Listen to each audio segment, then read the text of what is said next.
poderosa.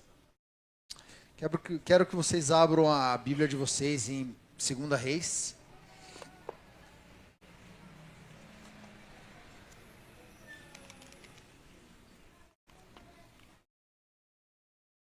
Segunda Reis, capítulo 6.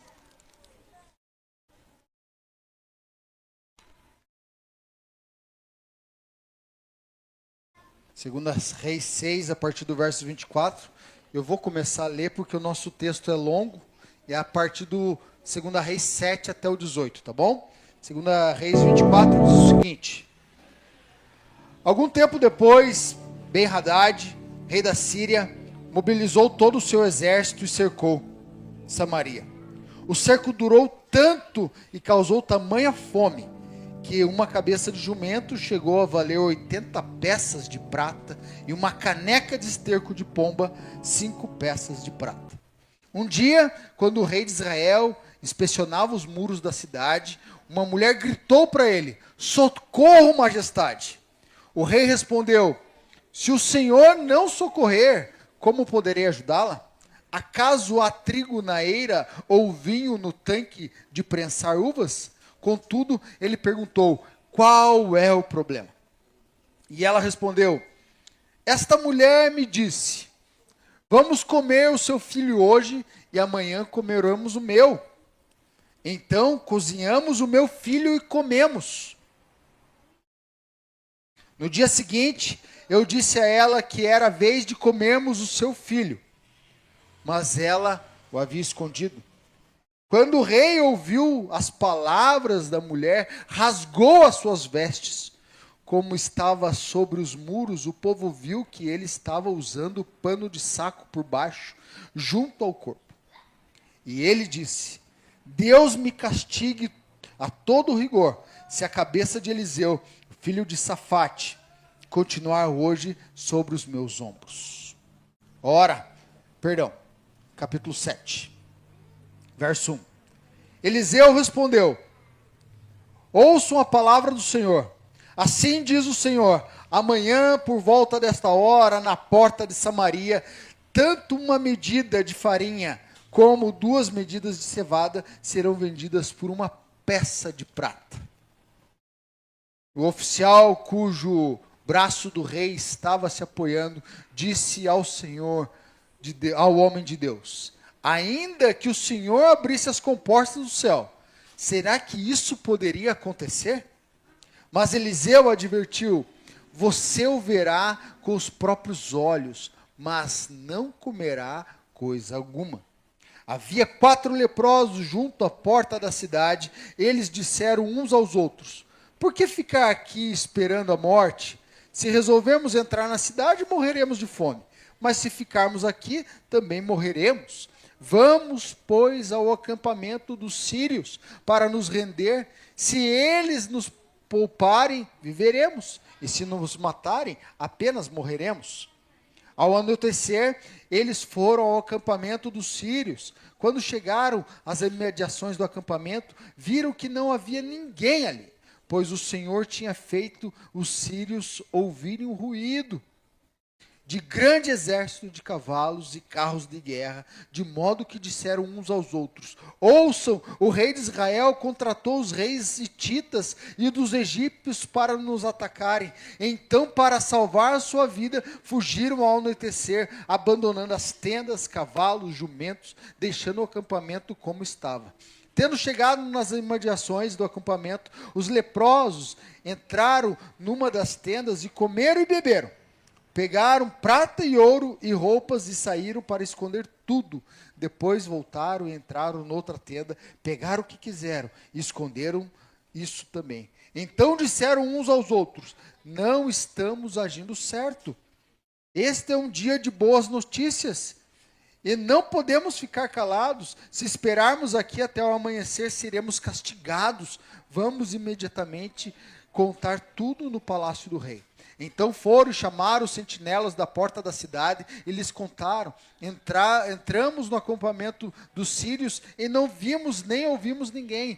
Havia apenas cavalos e jumentos amarrados, e as tendas abandonadas. E os sentinelas da porta proclamaram a notícia, e ela foi anunciada dentro do palácio. O rei se levantou de noite e disse aos seus conselheiros: eu explicarei a vocês o que aconteceu e o que os sírios estão planejando. Como sabem que estamos passando fome, deixaram o acampamento e se esconderam no campo, pensando, com certeza, eles irão, e então os pegaremos vivos e entraremos na cidade. Um de seus conselheiros respondeu: manda que alguns homens apanhem 5 dos cavalos que restam na cidade. O destino desses homens será o mesmo de todos os israelitas que ficarem, sim, como toda a multidão condenada. Por isso, vamos enviá-los para descobrir o que aconteceu. Assim que prepararam 2 carros de guerra com seus cavalos, o rei enviou atrás o exército dos sírios, ordenando aos condutores: vão e descubram o que aconteceu. Eles seguiram as pegadas do exército até o Jordão, e encontraram todo o caminho cheio de roupas, armas que os sírios haviam deixado para trás, enquanto fugiam. Os mensageiros voltaram e relataram tudo ao rei. Então o povo saiu e saqueou o acampamento dos sírios. Assim, quando uma medida de farinha, como 2 medidas de cevada, passaram a ser vendidas por 1 peça de prata, conforme o Senhor havia dito. Ora, o rei havia posto o oficial em cujo braço tinha se apoiado como encarregado na porta da cidade, mas quando o povo saiu, atropelou-o junto à porta, e ele morreu conforme o homem de Deus havia predito quando o rei foi à sua casa. Senhor, sua palavra foi lida nessa noite, que o Senhor fale conosco, que ela fique gravada aos nossos corações, e o que saia da minha boca, Pai, saia para edificar a sua igreja. Em nome de Jesus, amém, amém, amém, amém, queridos. Deixa eu só tomar um pouquinho de água aqui, que minha boca ficou seca. Que texto forte. Que texto forte. Fome em hebraico é Raav, que significa um vazio que leva ao desespero. Isso é o significado de fome em hebraico. Fome em grego é peinal, tem um acento no A, peinal. É sentir necessidade vital. E fome em latim é fames. É uma necessidade extrema. Nós estamos falando de um lugar onde 2 mulheres entraram num acordo. Hoje nós vamos cozinhar o meu filho e amanhã nós vamos cozinhar o seu filho. A fome revela realmente quem nós somos. A crise revela realmente quem nós somos. A crise pode transformar um homem numa besta. A bestialização do ser humano. É o que estava acontecendo. Canibalismo. Samaria estava cercada. Samaria estava sem esperança. Estava sem comida. Mas o cerco não começou ali. O cerco havia começado muito antes. Quando o povo começou a se prostituir com outros deuses, a misturar deuses, quando o povo começou a se rebelar, a crise começou no coração. E Deus, ele envia os sírios para corrigir o seu povo. Tem crises que Deus permite para correção do seu povo. Talvez você possa estar enfrentando uma crise que ela veio da parte de Deus para sua própria correção. A gente precisa estar com um coração apto para o Espírito Santo, para a gente poder discernir as situações. palavra de Deus diz que ninguém pode servir a dois senhores. Porque você vai agradar a um e vai odiar outro. E o que eles estavam fazendo? Eles serviam a vários senhores. Serviam a Baal, Asterote. Quando Acabe, ele e sua esposa, tinham os profetas de Baal. O povo adorava Baal. Adorava um Deus que não foi o Deus escolhido, o Deus que escolheu aquele povo. Era um Deus falso, um Deus mentiroso, um Deus que exige sacrifício vivo, um Deus que exige crianças. E naquele momento de cozimento, uma mãe cozia, eles estavam adorando Baal.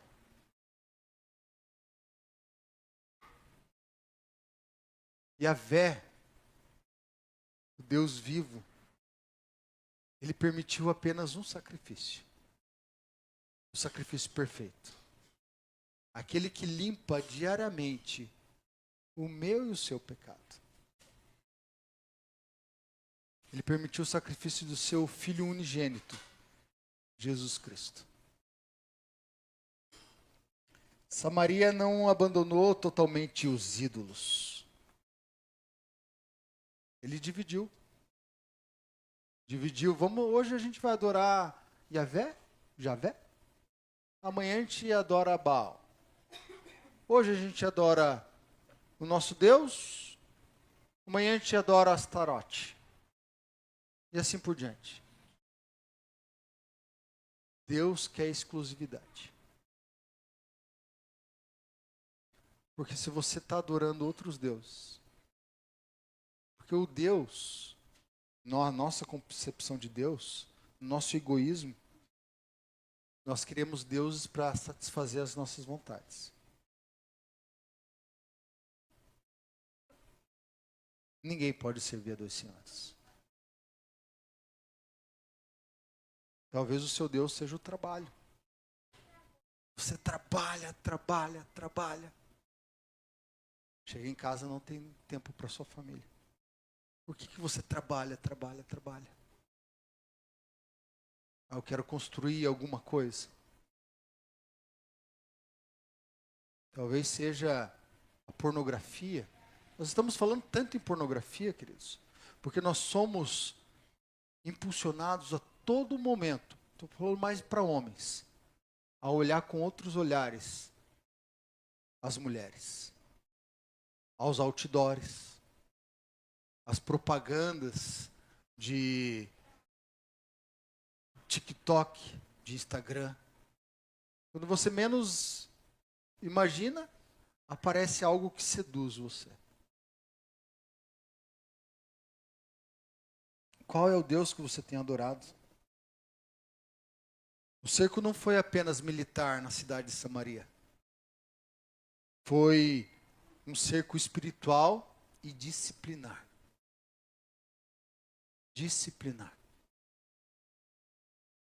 Quando antes de Caim matar Abel, Deus falou para ele: se você obedecer, você será aceito. Mas Caim, ele confundiu a disciplina com rejeição. Ele matou o seu irmão porque já tinha algo dentro do coração dele. Não foi a oferta. Não foi. Porque ele teve a oportunidade de fazer diferente. E quando você está nesse sentimento, confundindo a disciplina de Deus com rejeição, você sempre escolhe o caminho errado. Sempre. Deus está te dando a oportunidade de fazer diferente hoje. De entender que a disciplina dele é correção para a aceitação. E é aí que você tem que fazer a sua parte. Deixar de adorar outros deuses. Qual Deus que você adora? É o dinheiro? É a preguiça? É a mentira? É a fofoca? É a comida? Tem crente que ama comer. A gente dá risada.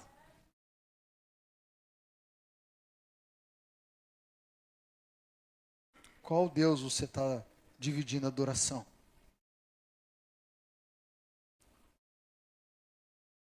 Eles ainda falavam com Deus. Eles ainda tinham profetas. Eliseu estava lá. Tinha profeta no meio daquele povo.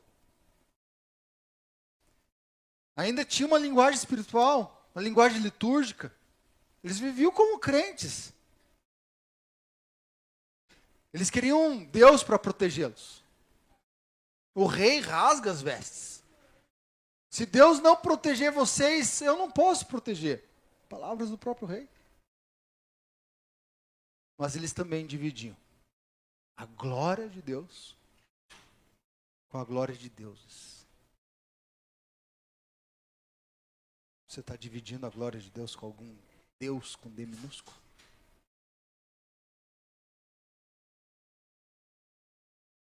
Eles queriam Deus, mas eles queriam Deus sem cruz.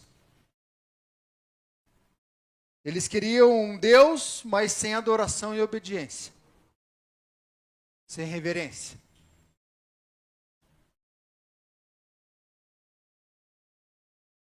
E a igreja, às vezes também quer um Deus, mas um Deus sem cruz.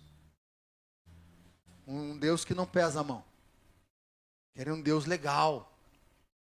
Um Deus onde tudo pode. Um Deus onde tudo é lícito. Mas esquece da parte de nem tudo me convém. Querem um Deus, mas Deus sem sacrifício. Irmãos, não é fácil ser crente.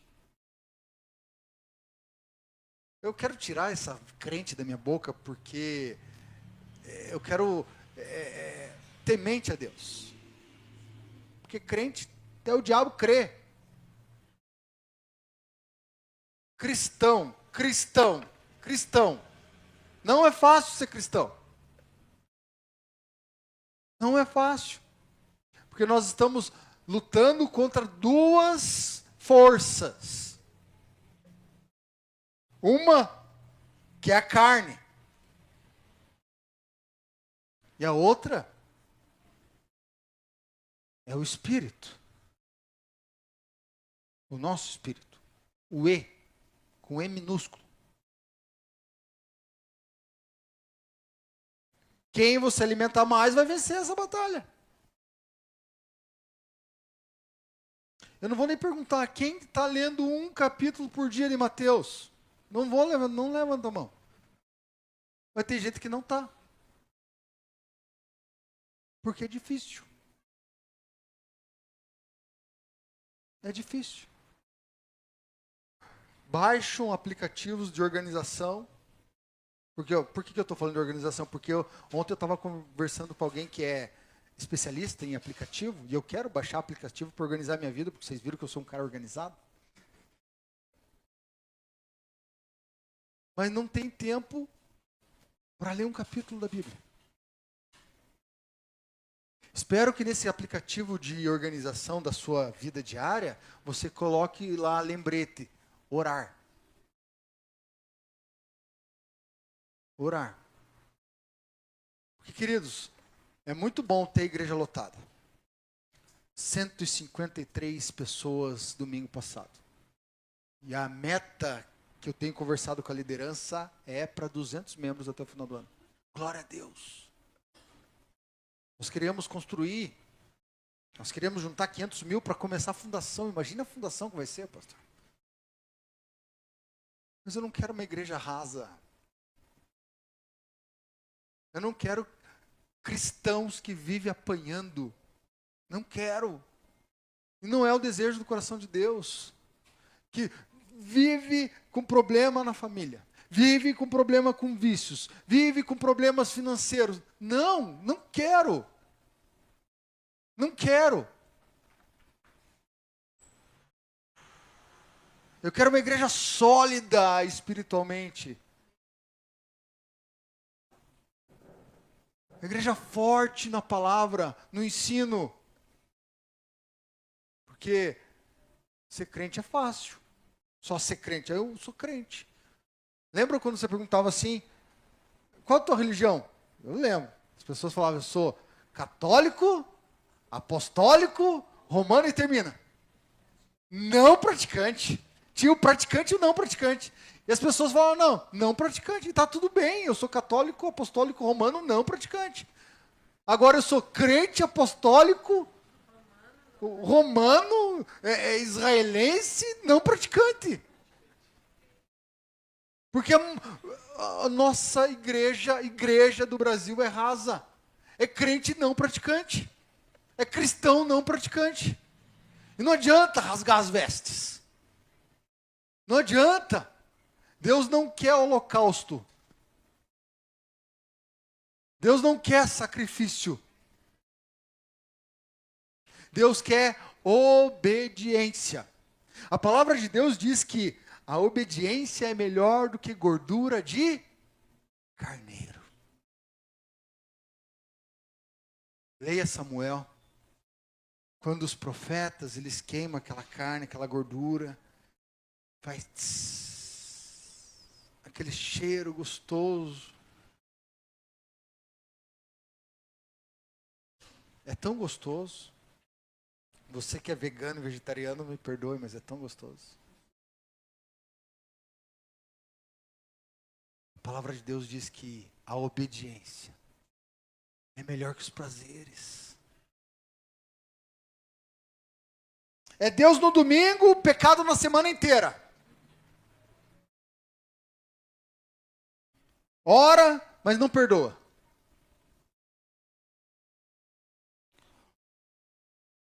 Louva no domingo, mas trai na semana. Vai à célula, mas não abandona o pecado secreto. Aí é fácil ser crente. Deus vira parte da sua agenda no domingo, na quarta. Aí é fácil. A fome revela a depravação do coração.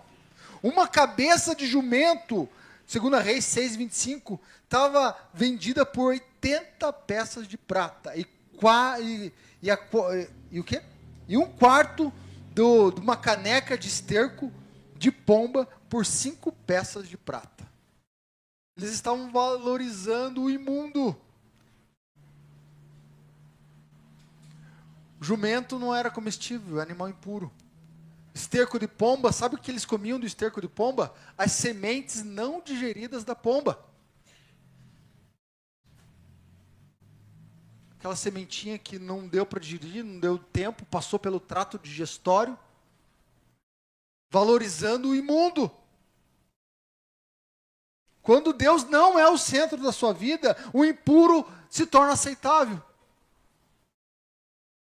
Cristão aceitando o inaceitável, o inegociável. Não é essa a igreja que eu quero. Não é essa a igreja que Deus quer. O absurdo se torna normal.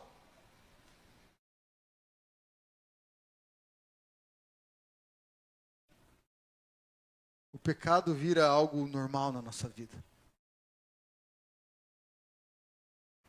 Quando a fome chega, o impuro começa a ter valor. O prazer começa a ter valor. Você está com fome. Quando você está com fome, você precisa saciar a sua fome. E se ela não é uma fome de Deus, ela é fome de deuses. Com D minúsculo, claro. Samaria não tinha dinheiro, mas já também estava ficando sem Deus. Arrependimento, queridos. Arrependimento. A fome gera confusão moral. e prazeres distorcidos.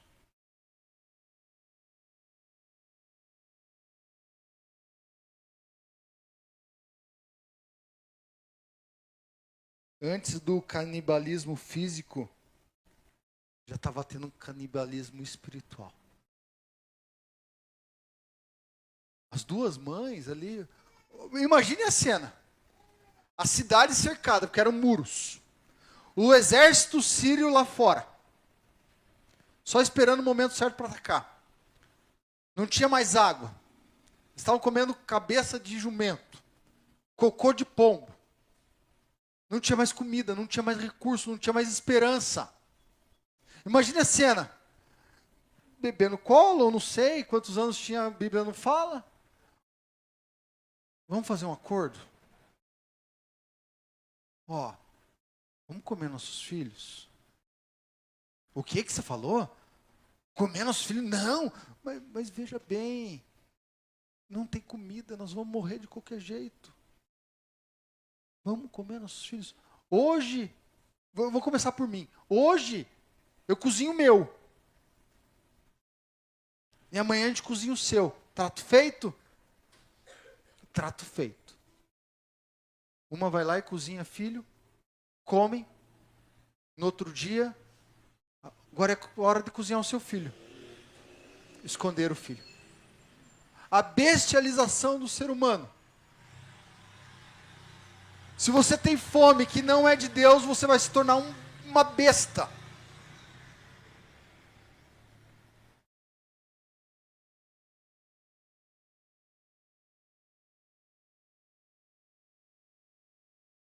Vai desviar valores na empresa. Vai cobrar um valor injusto. Vai parar na esquina conversar com um travesti. Vai olhar impuro para as mulheres, para os homens. Vai querer se alimentar de coisas que não vêm de Deus. Famílias sendo devoradas emocionalmente. Sexualidade fora do padrão de Deus. Pornografia, adultério, mentira, vícios, egoísmo, orgulho religioso. Pelo menos eu não sou como aquele pecador. Eu estou na igreja na quarta, na quinta, se tiver qualquer coisa na igreja eu estou lá, pelo menos eu não sou igual a ele. Orgulho espiritual é pecado.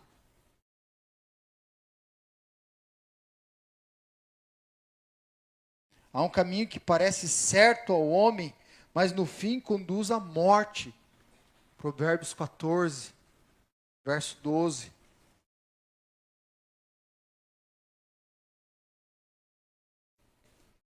O rei rasgou as suas roupas e trazia pano de saco por dentro. 2 Reis 6:30. O pano de saco era para dizer que está arrependido. Mas o arrependimento do rei era um arrependimento de fachada. Porque senão ele teria pedido para o povo, vamos jejuar, vamos jogar fora todos esses deuses. Baal não serve de nada, olha o que está acontecendo com a gente. Nós estamos sendo disciplinados porque nós estamos pecando contra Deus. Parecia quebrantado, mas ele não destruiu os ídolos. Qual que é o seu ídolo? Destrua os ídolos. Está arrependido? Destrói os ídolos. Destrói. Não chamou o povo ao arrependimento. Não restaurou o altar do Senhor. Ele queria alívio da crise. Vou usar um pano de saco aqui. Alguns até colocavam cinzas, brasas na cabeça. Vou usar um pano de saco, mas não quero mudança, não. É só de aparência.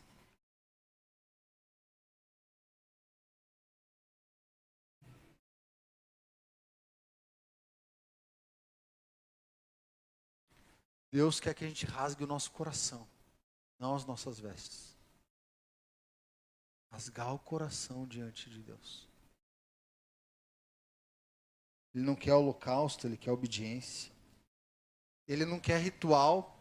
Às vezes você vem ao culto por mero ritual. Mero ritual.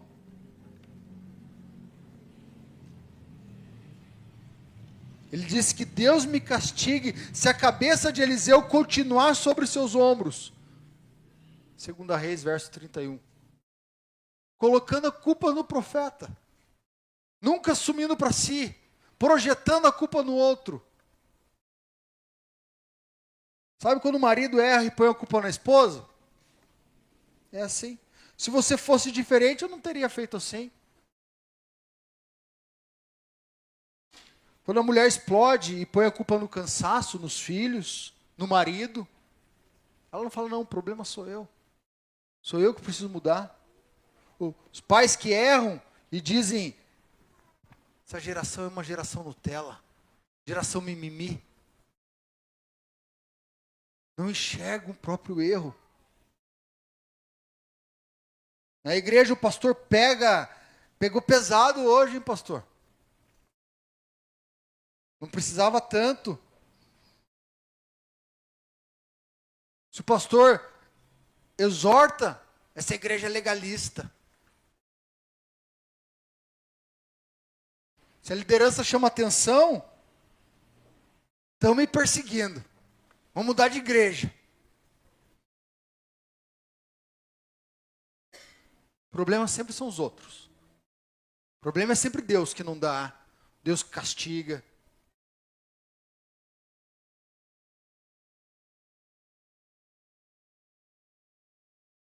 Eliseu, ele profetizou, você vai ver, mas não vai comer, para o capitão da guarda. Você vai ver, mas não vai comer. Ainda que o Senhor fizesse janelas no céu, isso poderia acontecer, foi o que o capitão da guarda falou para Eliseu. Então, se Deus abrir as comportas do céu, isso que você está profetizando não vai acontecer.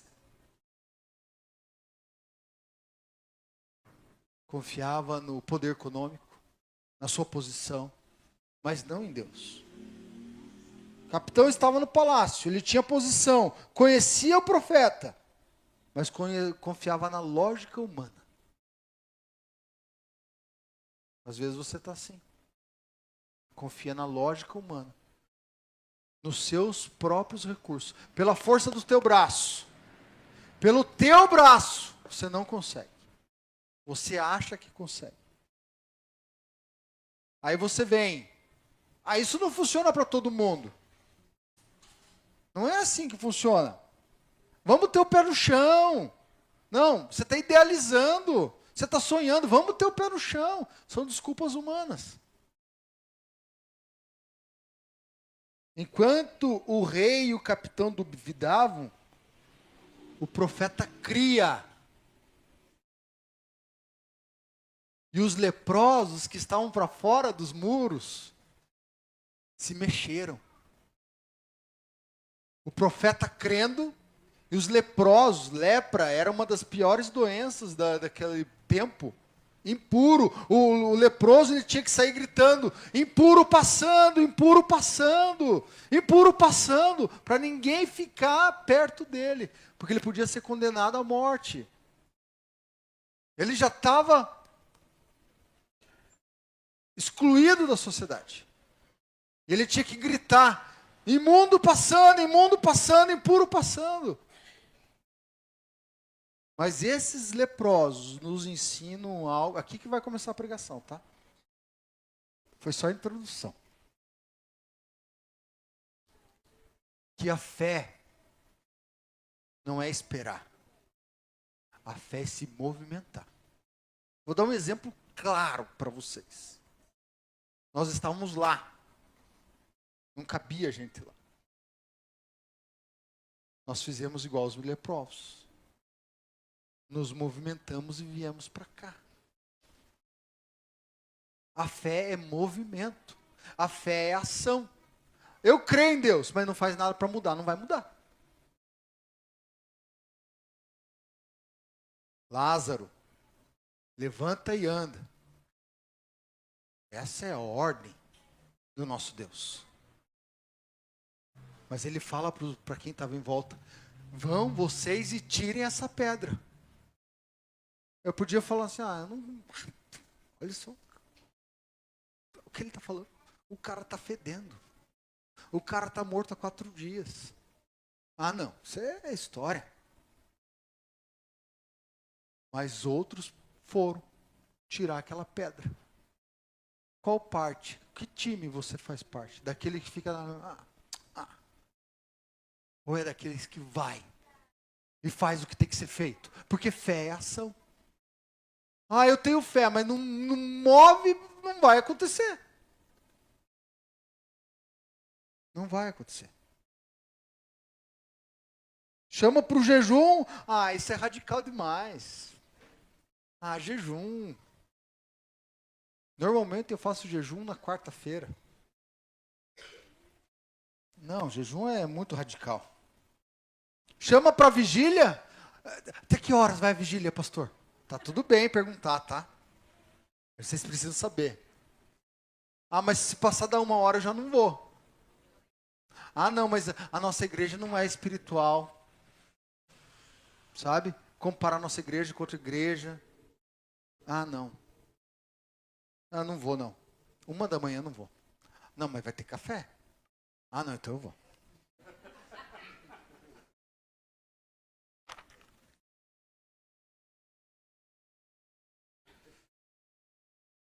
Mas é difícil.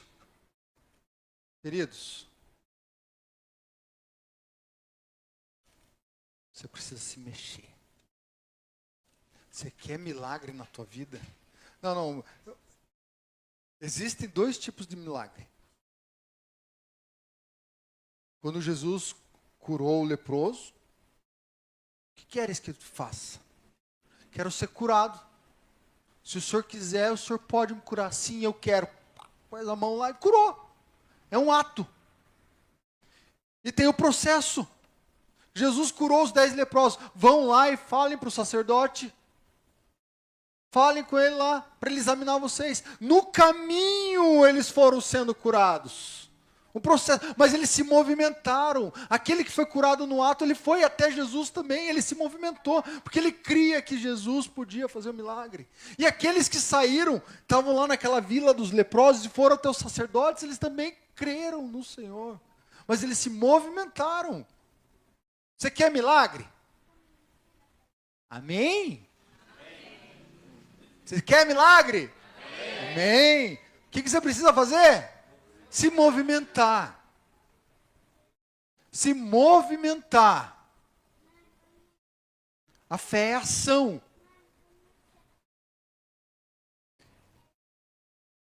Eles não disseram assim: Deus vai nos honrar. Não. Eles se mexeram. Deus não exige uma fé perfeita. Porque eles falaram assim: se a gente voltar para cá, pular do muro para lá, a gente vai morrer de fome, porque está todo mundo morrendo de fome lá, estão até comendo criancinha. Mas se a gente for até os sírios lá, a gente também vai morrer. Se nos matarem, nos mataram. Mas no caminho, indo até o acampamento sírio, Deus fez os sírios ouvirem barulho de cavalaria, barulho de carros de guerra, barulhos de exército. Eles ficaram apavorados e falaram assim: eles contrataram o Egito e mais um outro povo lá para guerrearem com a gente. No caminho Deus faz o milagre. No caminho Deus cura do câncer. No caminho Deus restaura o casamento. No caminho Deus faz o milagre que você precisa. Mas você precisa se movimentar. A igreja do Senhor, nossa igreja, crê em milagre, crê que Deus, a gente ora, cura na hora, creio. Mas Deus também cura no processo. Só que o processo, se você não estiver disposto a caminhar, você não vai usufruir das bênçãos de Deus.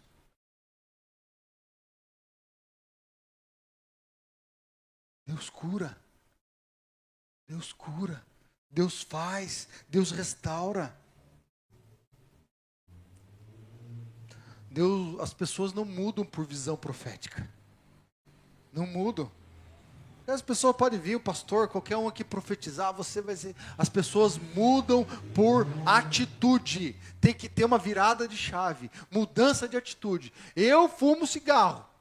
Ah, Senhor, me tira do cigarro. Glória a Deus. Mas se você falar hoje, eu não fumo mais. E eu vou lutar contra esse negócio. Estou com vontade, mas não quero. Eu não bebo mais. Não, eu não quero. Deus te dá força, mas você precisa agir. Eu não quero mais acessar esse site. Mas sentou na frente do computador. Ou celular, né? Homens, TikTok, vendo a mulher limpando lá, lavando a louça, e o marada olhando o celular lá. Um monte de mulher. De roupa curta. Tô ligado. Sou homem também. O que aparece para vocês aparece para mim, mas eu tenho que falar, eu não quero. Eu não quero. Vou lutar contra. Mulheres, consumismo, gritaria, ira, demasiada. Vou lutar contra. Mentira, fofoca. Eu vou lutar contra. Falar mal do pastor. Vou lutar contra. Aqui não tem isso, né, Dani? Ah, que Deus o livre, aqui não tem isso. Aqui não tem isso. O maior inimigo do milagre não é o medo, é a paralisia. É não se mexer. Eles se levantaram ao anoitecer, eles foram para o acampamento dos sírios, e eles vivenciaram uma fé em movimento. É lindo esse texto. Uma fé em movimento. Você quer mudança? Se mexa, haja, faça acontecer. Deus vai te ajudar. O movimento veio antes do milagre. Antes do milagre, eles andaram fracos, eles foram sem armas, eles foram sem garantia. Ah, se nos matarem, apenas morreremos. Oh, pensamento lógico. Se nos matarem, apenas morreremos. Naamã, comandante do exército sírio, com lepra. A serva dele, da casa dele, falou, Naamã, lá em Israel tem um profeta, vai lá. Mergulha 7 vezes, o profeta fala. Ah, para que eu vou... Se ele tirasse aquela couraça e mostrasse para todo mundo que ele estava com lepra, ele tinha que começar a gritar. Leproso passando, imundo passando. Mas o orgulho dele, não vou tirar essa roupa de soldado, não. Não. Vai lá, tira essa roupa, mergulha 7 vezes no rio Barrento. Ah, não, mas lá na Síria tem rios mais bonitos. Falam para ele, ó, se fosse qualquer outra coisa, você não faria? Faria. Então vai lá e mergulha nesse rio Barrento. Mas a dificuldade dele não era mergulhar no rio Barrento. Era mostrar para todo o exército, para todo mundo, que a hora que ele tirasse aquela couraça, ele era cheio de ferida. Orgulho. Mas no processo ele foi curado. Não fui curado ainda. Será que eu continuo? 2 e mergulhando. Puxa vida. 3, mergulhava naquele rio. 4, puxa, estou cheio de lepra ainda, está pior. Esse rio sujo. 5, 6. Na 7ª vez ele é curado. Porque ele não desistiu. Não desistiu. Qualquer ventinho muda o nosso caminho. Opa, mudou a nossa rota. Ele não desistiu. A fé é se movimentar. Para a gente terminar, queridos.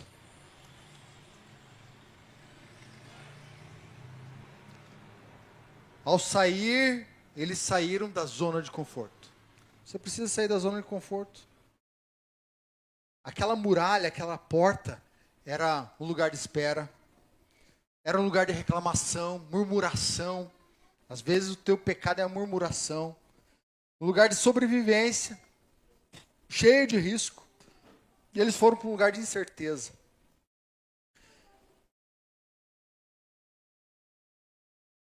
Aquele milagre neles, que Deus fez, foi um milagre para todo um povo.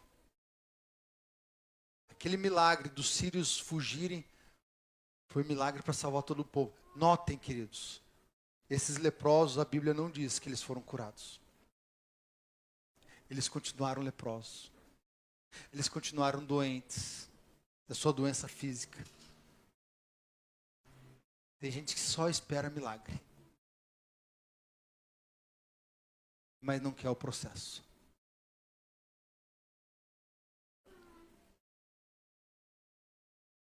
Quem fica esperando, vai morrer esperando. Quem se move, vive um testemunho. Participa do que Deus está fazendo.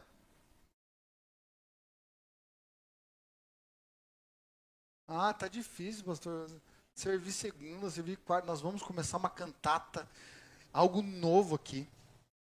Vai ser louvor, vai ter instrumental, vai ter teatro. Nós precisamos de mais 10 pessoas para fechar o coral. Se você quer participar do coral, manda mensagem, fale com a Francine, que a Francine inclui você no grupo. Fala com a Dani, a Dani do grupo. A Dani é responsável pelo coral, a Fran do teatro. Quer participar? É a hora de servir. A gente precisa fechar pessoas para o coral. Vai ser enorme esse negócio que a gente vai fazer. Nós vamos nos apresentar em 2 dias. Ah, mas pastor, ensaio na quarta, na sexta. Não quero. Não quero. Falei, eis-me aqui. Tem gente que vai ficar de fora porque Deus está fazendo algo. Ah, pastor, mas a idade. Venha criança, venha novo, venha adolescente, venha jovem, venha idoso. Hã? Até sem saber cantar. Ah, não, mas é muito trabalho.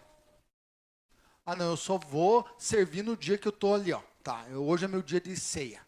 Hoje é meu dia de porta. Hoje é meu dia de louvor. Só isso, mais nada. Porque para mim é um fardo.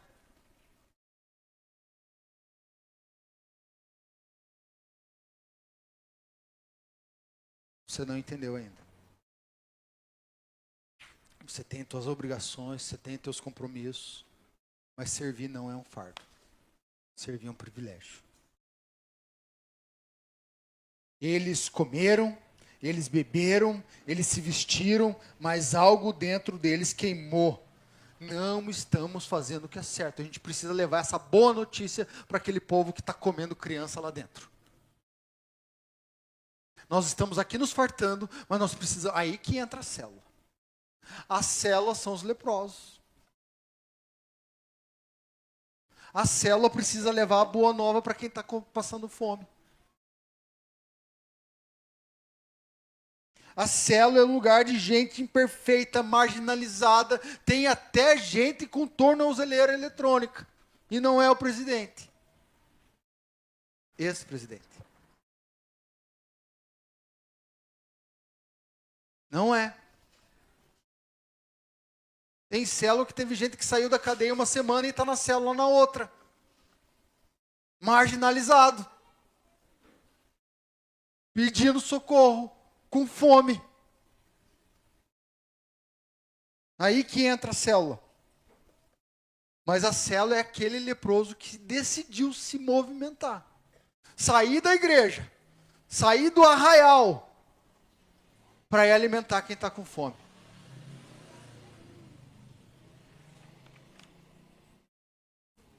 A célula, ela está na porta. A célula está entre o templo e a comunidade. Está entre o altar e a rua. É a célula. Está entre a igreja e a cidade. Eu tenho um sonho.